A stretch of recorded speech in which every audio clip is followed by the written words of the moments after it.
Talk show में हम लोग आगे हमारे स्पेशल गेस्ट जो आगे हैं उनको इनवाइट करना चाहेंगे। और आज हमारे गेस्ट स्पीकर के रूप में जयपुर से ही हमारे बीच पधारे हुए चंद्रशेखर शर्मा जी ज्योतिष आचार्य हैं और स्पीकर के रूप में इनका स्वागत करते हैं। जोरदार तालियों से स्वागत किया जाए चंद्रशेखर जी का।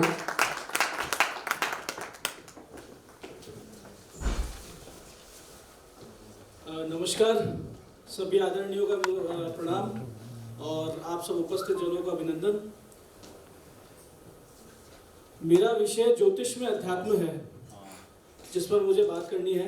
आध्यात्मिक लोग आगे वाले श्रेणी में बैठे हैं, मेरे सामने गुरुजी बैठे हैं जिन्होंने बहुत अच्छे तरीके से समझाया था कि प्लैनेटरी पोजीशंस को कैसे आप वेस्टर्न एस्ट्रोलॉजी में उसको स्वीकार कर रही है, कैसे वो साइंस की दृष्टि से हमें बता रहे हैं कि कैसे हमारी विद्या सत्य है, विज्ञान पर आधारित है।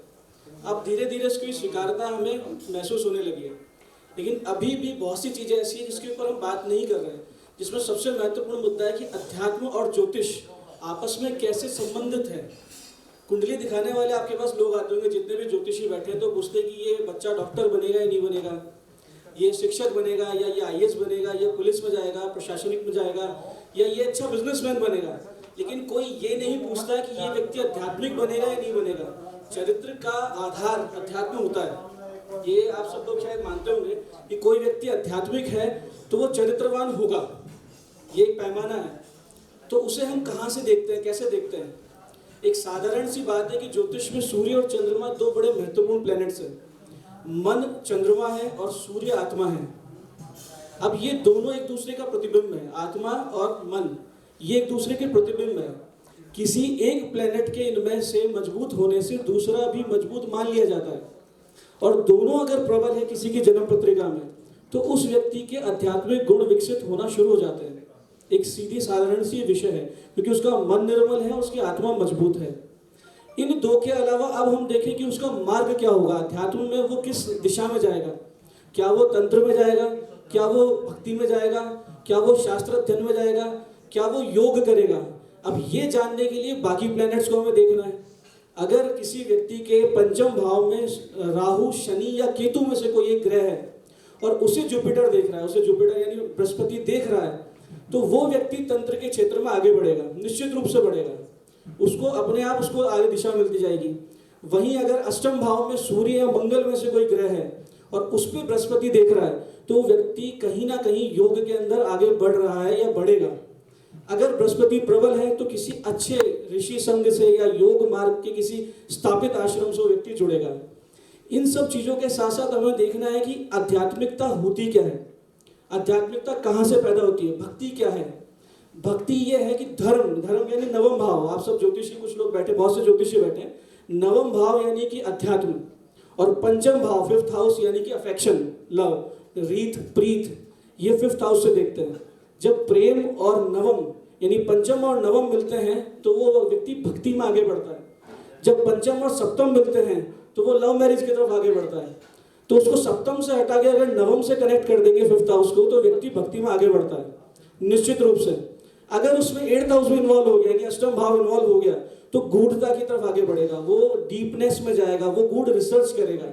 और ट्वेल्थ इन्वॉल्व हो गया उसके अंदर, अगर ट्वेल्थ इन्वॉल्व है तो मोक्ष मार्गी होगा। बहुत सब लोग जानते हैं केतु अगर 12th हाउस में होता है तो 99% चांसेस बनते हैं कि वो मोक्ष मार्गी हो जाएगा। सपोर्ट में अगर ये हाँ बिल्कुल धन्यवाद आपके हैं, समर्थन देने के लिए शुक्रिया।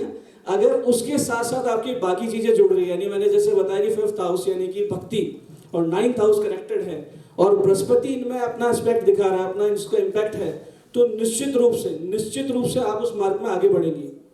अब बात करते हैं, जैसे भाई साहब ने कहा था, मुकेश भारद्वाज जी ने, आदरणीय ने, कि टेक्नोलॉजी को जोड़ना चाहिए। मैं इस क्षेत्र में ऑलरेडी काम कर रहा हूँ। मैं ज्योतिष और वास्तु का काम करता हूँ, तो मैं ऑफलाइन बहुत कम करता हूँ, क्योंकि जब मैंने शुरू किया था तो मेरी एज छोटी थी। तो उस छोटी एज में, और मेरी भी भाषा मैडम की तरह थोड़ी सी मॉडर्न है, क्योंकि पढ़ाई लिखाई इसी तरीके की हुई है। और उस वक्त तो काफ़ी यंग दिखता था, अभी भी यंग हूँ, उस वक्त बहुत ज़्यादा यंग दिखता था। तो उस वक्त कोई लोग दिखाते नहीं थे जन्मपत्री कि भाई इसको क्या दिखाएंगे, तो लड़का है। तो हमने शुरू किया कि हमारी टेक्नोलॉजी को हम जोड़ें। तो टेक्नोलॉजी को जोड़ने के लिए मैंने वेबसाइट्स को जुड़ना शुरू किया। आज मैं वर्ल्ड की लीडिंग वेबसाइट्स के लिए लिख रहा हूँ एज ए कंटेंट राइटर, और उनके लिए काम भी कर रहा हूँ। वो इसीलिए कर पा रहा हूँ कि ज्योतिष वास्तु के साथ साथ मैंने टेक्नोलॉजी को और मॉडर्न लैंग्वेजेस को और साइंस को समझा, जोड़ा और उस दिशा में सोचना शुरू किया कि हम उसमें काम कर सकते हैं। तो आज एज ए एस्ट्रोलॉजर 3-4 वेबसाइट्स के साथ और एज ए कंटेंट राइटर, यानी उनके जो आर्टिकल्स लिखता हूँ, तो मैं कम से कम 10 से ज़्यादा वेबसाइट्स के लिए लिख रहा हूँ। तो ये बहुत अच्छी सर ने बात कही थी कि हमको टेक्नोलॉजी को पकड़ना पड़ेगा। केवल ज्योतिष कहाँ तक पहुँचा सकती है, पंचांग पतड़े तक पहुँचाएगी, उसके आगे नहीं पहुँचाएगी। सुनने में बुरी लगती है, लेकिन जो वास्तविक विद्वान ब्राह्मण बुजुर्ग बैठे हैं वो सरवाइव करने के लिए परेशान हो रहे हैं। क्योंकि आज भी आप देखोगे गांव देहात में 20 रुपए 50 रुपए उस पतड़े में लोग रख जाते हैं, तो उनके साथ गलत हो रहा है। जबकि मैं समझता हूँ, मैं उनकी विद्वत्ता के आगे कहीं नहीं टच करता, मैं कहीं भी टच नहीं करता इनफैक्ट, लेकिन आज अच्छी सैलरी उठा रहा हूँ क्योंकि मैंने उस टेक्नोलॉजी को हमारी प्राचीन विद्या से जोड़ा है। तो अब ये बात आती है कि जैसे सर ने कहा कि ये कहाँ से होगा, जैसे सूर्य और आपने कहा बृहस्पति प्रबल है तो ज्योतिष तो सीख जाएगा, लेकिन राहु शनि केतु भी उसमें चाहिए, तो वो टेक्नोलॉजी को भी उससे जोड़ना सीखेगा। तो कहीं ना कहीं पंचम या एकादश के अंदर राहु शनि और केतु अगर हैं, या आपके 3rd हाउस में या 6th हाउस में है, और फिर आपका जुपिटर और स्ट्रॉन्ग अगर अच्छा है, जुपिटर स्ट्रॉन्ग है, आपका सन स्ट्रॉन्ग है, तो आप टेक्नोलॉजी को और ज्योतिष को आपस में जोड़ लेंगे और इसमें आगे बढ़ जाएंगे। तो मूल बात यह कि अध्यात्म अपनी जगह और हमें टेक्नोलॉजी को उसमें जोड़ना पड़ेगा। मैं अभी थोड़ी देर पहले ही हमारे साथियों से बात कर रहा था जो मध्य प्रदेश से आए हैं, जो उज्जैन से भाई साहब आए, कि क्यों ना हम ऐसे एक मंच बना लें, क्यों ना ऐसा एक मंच। अभी मैं काम कर रहा हूँ, एक वेबसाइट के लिए काम करता हूँ, वहाँ मैं सैलरीड हूँ, मुझे पे किया जाता है, पर मिनट पे किया जाता है। आर्टिकल्स लिख रहा हूँ, वहाँ पे पर आर्टिकल पे किया जाता है, एक जगह पूरी सैलरी पे की जाती है। क्यों ना ज्योतिषी अपनी ही एक मंच बनाए, सोशल मंच बनाए, जैसे फेसबुक है, व्हाट्सएप है या और सोशल मंच है, वैसा एक मंच बनाया जाए जहाँ पे ज्ञान का आदान प्रदान और प्रसार प्रचार सारी चीज़ों में लग जाए। जिस दिन हम ये करने लग जाएंगे तो उन लोगों को भी फायदा होगा जो 20-50 रुपए पतड़े पे ले रहे हैं, और हम लोग उनसे अपना टेक्नोलॉजी दे सकते हैं और उनका ज्ञान हमें मिल सकता है। मुझसे पहले आदरणीय जो बोल के गए उतने विद्वान व्यक्ति है, मैं उनको सुनता रह गया था। उनके विद्वत्ता का 10% अंश मुझे मिल जाएगा तो मैं मतलब बहुत आगे बढ़ सकता हूँ। अभी जहाँ हूँ वहाँ से बहुत आगे बढ़ सकता हूँ। भारद्वाज जी बैठे बहुत विद्वान व्यक्ति है, लेकिन इनका भी मुझे अभी तक कुछ नहीं मिला। वो तब मिलेगा जब मैं इनके कॉन्टैक्ट में आऊँगा। और सोशल मीडिया अगर हम ऐसी क्रिएट कर देते हैं तो हम बहुत आगे बढ़ सकते हैं। और इसके साथ साथ जब मैं वापस अपने मूल विषय पर आता हूँ कि अध्यात्म और ज्योतिष का कनेक्शन क्या है। महाराज जा चुके हैं, लेकिन महाराज ने एक बहुत अच्छी बात कही थी कि सात्विकता बहुत जरूरी है। सात्विकता अगर आप में है, सात्विकता किस चीज में, भोजन में, आचार विचार में नहीं, ये तो है ही है, ये तो मूल है। सात्विकता है कि हमारे सामने क्लाइंट बैठा है तो हम उसको एज ए क्लाइंट देख रहे हैं या एज ए पीड़ित देख रहे हैं, क्योंकि कोई ना कोई पीड़ा लेके कुंडली दिखाने के लिए मेरे पास आया है, कोई ना कोई समस्याग्रस्त व्यक्ति आया है, कोई बेरोजगार आया कि उसको नौकरी कब लगेगी, कोई बच्चा नहीं हो रहा वो पूछना है कि बच्चा कब होगा। अब मेरा प्राइम टारगेट ये है कि भैया इससे पैसे कैसे निकलवाएं, मोटा अनुष्ठान कैसे बताएं, इसको कोई नग कैसे पहना है। तो मेरी सात्विकता कहाँ है? केवल गाय का दूध पीने में या फल फ्रूट खाने में सात्विकता नहीं होती है। ऐसे लोगों को मैंने बड़े अपराध करते हुए देखा है। सात्विकता यह है कि सामने वाले की पीड़ा को मैं अपनी पीड़ा समझ रहा हूँ और उसकी समस्या को मैंने निजी मान के उसको ठीक करना शुरू किया है। और जिस दिन ये सात्विकता का उदय हो जाएगा, हमारी जो कम्युनिटी है, ज्योतिष है, वास्तु है, पंडित हैं, उनको जो कहीं कहीं नेगेटिव सुनना मिलता है ना कि ये तो पैसे के भूखे हैं या ये ऐसे करते हैं वैसे करते हैं, वो खत्म हो जाएगा। तो मेन अध्यात्म का मूल ये है कि हम पर पीड़ा समझने लगे, महसूस करने लगे, उसे अपने से कनेक्ट कर सके। जिस दिन ये होगा उस दिन अध्यात्म का उदय होगा।